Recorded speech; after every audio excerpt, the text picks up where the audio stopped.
देश की राजधानी दिल्ली के बवाना विधानसभा क्षेत्र स्थित रोहिणी सेक्टर 24 के महाराणा प्रताप इंटरनेशनल स्कूल में स्कूल प्रशासन की गंभीर लापरवाही के कारण कक्षा चौथी की छात्रा तरुषी की जान पर बन आई। घटना के बाद स्कूल द्वारा न तो समय पर कोई प्राथमिक उपचार दिया गया और न ही बच्ची को डॉक्टर के पास ले जाया गया। उल्टा गंभीर चोट लगने के बावजूद स्कूल ने उसे बिना किसी चिकित्सा सुविधा के घर भेज दिया। बच्चे के अभिभावकों द्वारा अस्पताल में जांच कराने पर डॉक्टर ने 3 महीने का बेड रेस्ट और केवल लिक्विड डाइट लेने की सलाह दी। बच्ची का एक दांत टूट चुका है और जबड़े के बीच गंभीर फ्रैक्चर है, जिसके पहले जैसा ठीक होने की संभावना बेहद कम बताई जा रही है। ये स्थिति न केवल उनके स्वास्थ्य को प्रभावित करेगी बल्कि आने वाले 3 महीनों तक उसकी पढ़ाई भी पूरी तरह से बाधित रहेगी। बच्चे की पढ़ाई में होने वाली 3 महीने की हानि का जिम्मेदार कौन है? टूटे हुए दांत और जबड़े के अस्थायी नुकसान का हर्जाना कौन देगा? क्या बच्चे अपने पुराने स्वास्थ्य और आत्मविश्वास में वापस लौट पाएगी? ये बड़ा सवाल है। सबसे चिंताजनक बात यह है कि स्कूल का रवैया बेहद असंवेदनशील रहा। जब अभिभावक स्कूल पहुंचे और इलाज तथा जिम्मेदारी के बारे में पूछा तो स्कूल प्रशासन ने अपनी जिम्मेदारी से साफ तौर पर पल्ला झाड़ दिया। जब स्कूल अभिभावकों से पूरी फीस लेता है तो बच्चों की सुरक्षा सुनिश्चित करना उसका कानूनी और नैतिक दायित्व है। यह कैसे स्वीकार किया जा सकता है कि स्कूल में किसी घटना के बाद न प्राथमिक चिकित्सा उपलब्ध है, न मेडिकल सुविधा और न ही जिम्मेदारी लेने की इच्छा। सूत्रों के अनुसार स्कूल में बच्चों को 3-3 घंटे तक बिना किसी मेडिकल सहायता के बैठा कर रखा जाता है और किसी भी आपात स्थिति में एक साधारण टैबलेट तक उपलब्ध नहीं कराई जाती। और यदि स्कूल में फर्स्ट एड की सुविधा नहीं थी तो क्या यह स्कूल का दायित्व नहीं था कि बच्ची को तुरंत नजदीकी डॉक्टर या अस्पताल ले जाया जाता? स्कूल प्रशासन की मनमानी कब तक जारी रहेगी? क्या किसी बच्चे के साथ दुर्घटना होने पर भी स्कूल इसी तरह जिम्मेदारी से बचता रहेगा? अभिभावक कैसे विश्वास करें कि उनके बच्चे स्कूल में सुरक्षित है? यह अत्यंत गंभीर मामला है और उम्मीद की जाती है कि दिल्ली सरकार, शिक्षा विभाग और संबंधित अधिकारी इस घटना का तत्काल संज्ञान ले तथा स्कूल के खिलाफ कठोर से कठोर कार्यवाही करे। साथ ही स्कूल की मेडिकल व्यवस्था, सुरक्षा मानकों और प्रशासनिक लापरवाही की विस्तृत जांच कर दोषियों को दंडित किया जाए।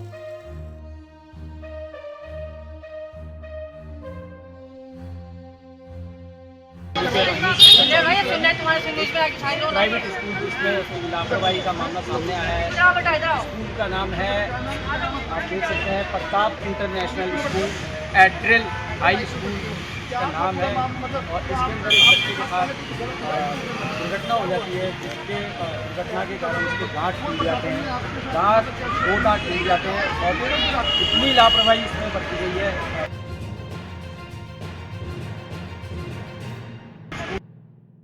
प्रशासन की तरफ से कि बच्चे को ना तो कोई ट्रीटमेंट दिया गया, ट्रीटमेंट के नाम पर एक टिश्यू पेपर, मेडिकल कोई भी उसके अंदर सुविधा नहीं है। स्कूल के अंदर सिर्फ एक टिश्यू पेपर मेडिकल के नाम पर 3 घंटे तक बच्चे के दांत में ब्लड को रोकने के लिए टिश्यू पेपर का यूज़ किया गया। घर वालों को कोई भी इंफॉर्मेशन नहीं दी गई और 3 घंटे तक स्कूल में बैठाया जाता है। 3 घंटे के बाद बच्चे को उसके घर भेजा गया, जहाँ पर बच्चे के घर पहुँचते ही बेहोशी की हालत में उसके पेरेंट्स को बच्चा प्राप्त हुआ। बच्चे को बेहोशी में उसके बाद उसको हॉस्पिटल ले जाया गया।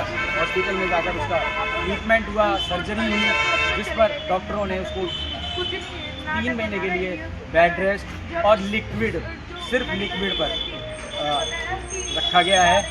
स्कूल प्रशासन की तरफ से जब बात पेरेंट्स ने की स्कूल में आकर, उनकी लापरवाही जो थी उस पर स्कूल प्रशासन मेरे पापा से ही बोला गया था जब मैं लेट हो गया था।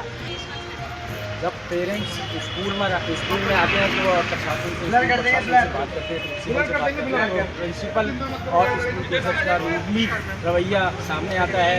वो अपनी गलती को बिल्कुल भी मंजूर करने को तैयार नहीं। इस कारणवश पेरेंट्स ने आज पुलिस कंप्लेंट की।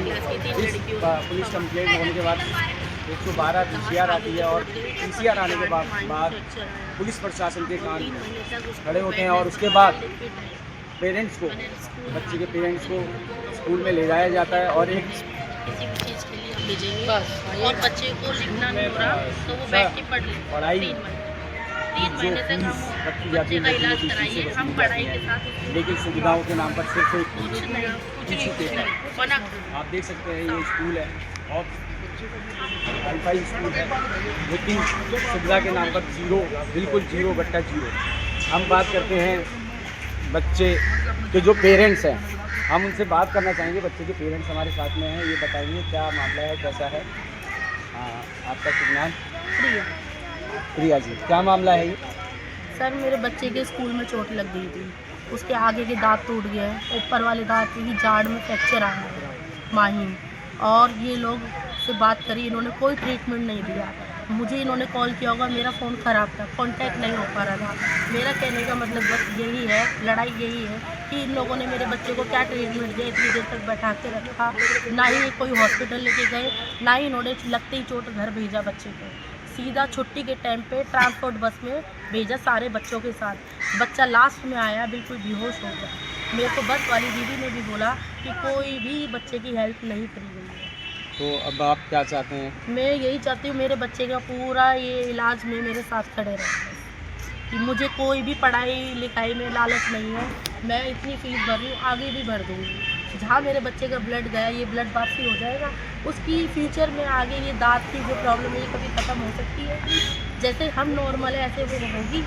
तो अभी स्कूल प्रशासन ने आपको क्या कहा? अंदर बुला के बस यही बोलते हैं कि ग्रुप में होमवर्क भेजेंगे, बच्चा 3 महीने तक जो भी बेड रेस्ट पे है वो लिख नहीं सकता तो पढ़ नहीं सकता है, ऐसे बोलते हैं। मैंने उनको अकेडमी मैंने मना कर दिया उनको, कोई अकेडमी की मुझे हेल्प नहीं चाहिए, जो मुझे चाहिए वो मैंने उनको साफ बोल दिया। तो मेडिकल वगैरह के लिए कोई हेल्प उन्होंने जी कहा? कुछ नहीं, कोई सुविधा नहीं। कोई नहीं।